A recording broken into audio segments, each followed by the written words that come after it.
Food খাইলে মৃত্যু fast হবে। ফাস্ট ফুড ফাস্ট ডেথ, দ্রুত রান্না হচ্ছে, রান্না তো নাই না, শুনেন আগে ঘটনাটা। ফাস্ট ফুড যখন আপনি খাইলেন, আপনার শরীরের ভিতরে, শোনেন, আপনার শরীরের মধ্যে তো উপকারী ব্যাকটেরিয়া আছে না? আজ থেকে 100-150 বছর আগে কি ফাস্ট ফুড নামে কোনো ফুড আমাদের বাপ দাদা পূর্বপুরুষরা খাইছে?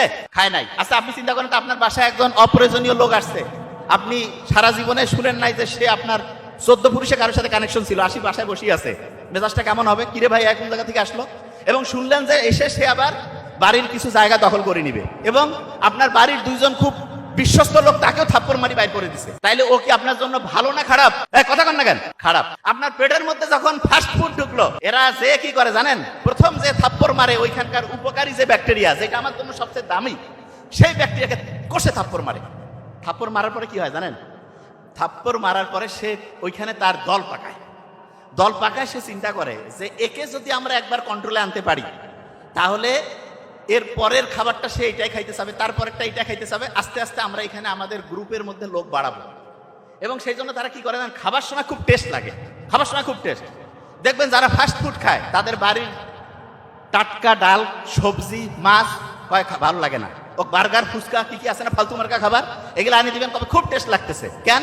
কারণ ওগুলো হচ্ছে মুখের মধ্যে স্বাদ লাগে এবং পেটের মধ্যে যে তারা উপকারী জিনিসকে সরায় দেয়। আচ্ছা চিন্তা করেন তো, উপকারী লোক যদি আপনার বাড়ি থেকে চলে যায়, আপনার বাড়িতে চুরি হচ্ছে না ডাকাতি হচ্ছে, সিকিউরিটি গার্ড নাই, আপনি কি বুঝতে পারবেন?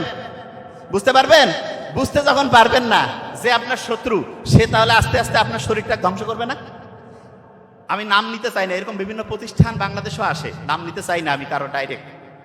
দেখবেন যে তারা এসে বিভিন্নভাবে বিভিন্ন কথা বলবে যে ভালো কাজ করতেছি। কেউ সারা দুনিয়ায় যে দখল করছে দেশ, কেউ কইছে আমরা দেশ দখল করতে গেছি, আমরা এই দেশে শান্তি প্রতিষ্ঠার জন্য আসছি। বুশ বলতেছে যে ইরাকে আমরা শান্তি প্রতিষ্ঠা করতেছি, এই জন্য আমরা আসছি। কি শান্তি? একের পর এক টনকে টন হচ্ছে বোমা মারলো, কোনো জায়গায় কোনো লোক নাই, কবরস্থানের সামনে যেয়ে বলছেন কারো কি কোনো সমস্যা আছে? বলছে না ভাই, দেখেন আমরা কত শান্তি করছি, কোনো হাঙ্গামা নাই, কোনো স্লোগান নাই। এবং এই আলোচনা করতেছে কোথায় গিয়া? কবরস্থানে। যেই প্রেস মিটিং আসছে, যখন জুতার ঢাল খাইলো, খাওয়ার পরে করছে জুতার সাইজ কত ছিল, ভালো লাগছে। আপনি চিন্তা করেন, একটা দেশ যখন আরেকটা দেশকে দখল করে, কোনোদিন বলছে আমরা এই দেশ দখল করতে গেছি? বলছে না, আমরা এই দেশের কি করতে গেছি? এই দেশটা আমরা ভালো করতে চাই। বাবা তোমার এত ভালো করার ইচ্ছে, তুমি নিজের দেশ ভালো করো না কেন? মায়ের চাইতে মাসির দরদ বেশি, শয়তানির আরেকটা নামান্তর।